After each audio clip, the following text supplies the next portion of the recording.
My brothers and my sisters, having completed the first Sunday of Lent, we are on our way with Jesus in the journey through the desert towards Jerusalem.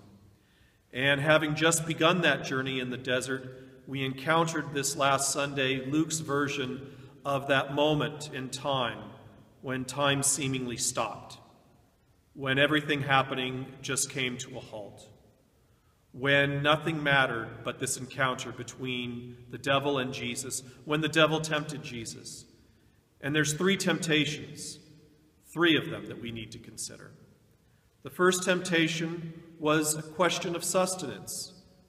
And the devil asked quite simply, "Turn the stone to bread."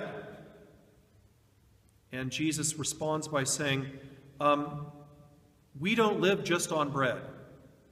We need to find the source of all things that sustain us, sustenance.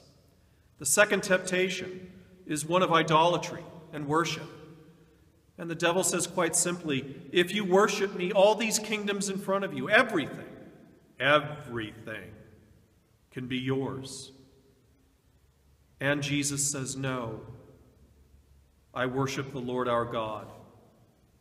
How often do we fall victim to temptations and idols that seemingly give us a quick fix and short-term gratification, but really leave us empty in the long run? The third temptation, prove it, prove it. The devil says, if you're the beloved of God, prove it.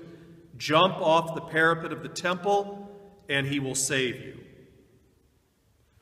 Jesus isn't playing the game and says, no, I don't need to prove who I am in relationship to God to anyone. My sisters and my brothers, we too are the beloved of God. You can't prove that.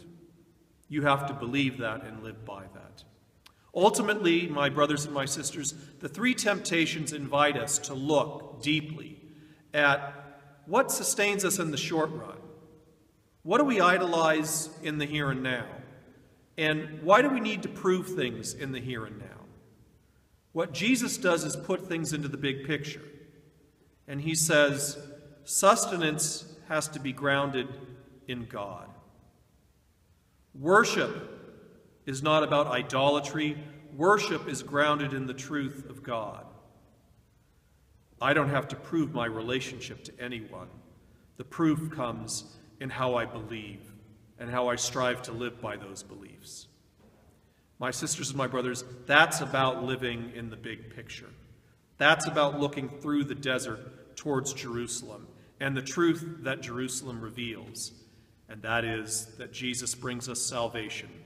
Salvation to you, salvation to me, and salvation to the world. Put the temptations in their right perspective. It's a short view. Let's look at the big picture. Have a good week.